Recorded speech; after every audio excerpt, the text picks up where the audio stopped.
Now, with our GMA cover story, the rules going into effect tomorrow for real estate brokers that could make home buying more affordable. Elizabeth Schulze is here to explain it all for us. Good morning, Elizabeth. Good morning, Michael. 90% of Americans use real estate brokers to buy a home and help navigate a very complicated housing market. How those brokers get paid is about to change as part of a landmark legal settlement that was reached in March. And that means big changes for home buyers and sellers, too. This morning, a landmark $418 million settlement with the National Association of Realtors is about to shake up the real estate industry and how Americans buy and sell their homes. There will be transparency added to what is typically the largest single financial transaction of a person's life. One of the biggest changes is for home buyers. Under new rules that take effect nationwide Saturday, if you're a buyer, you'll have to sign a written contract with your realtor spelling out their compensation before you go on your first home tour. This idea that you would have to sign an agreement before you even look at a house.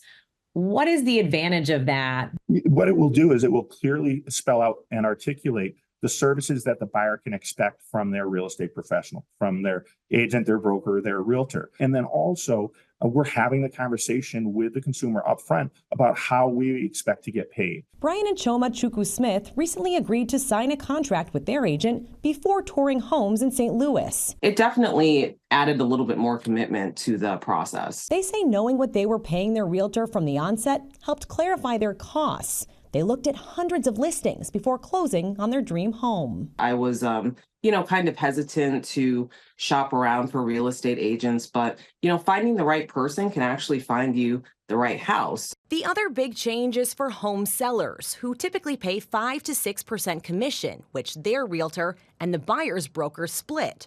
For a home that sells for $400,000, that can mean $24,000 in commissions alone.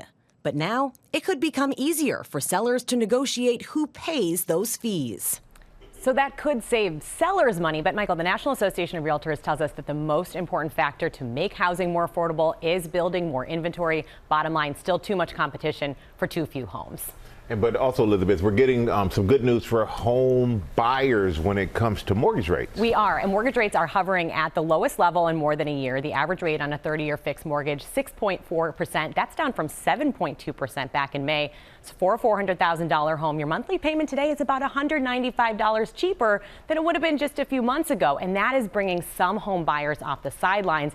Existing homeowners who are unable to lock in lower rates are also taking note. Refinancing applications surged 35% last week.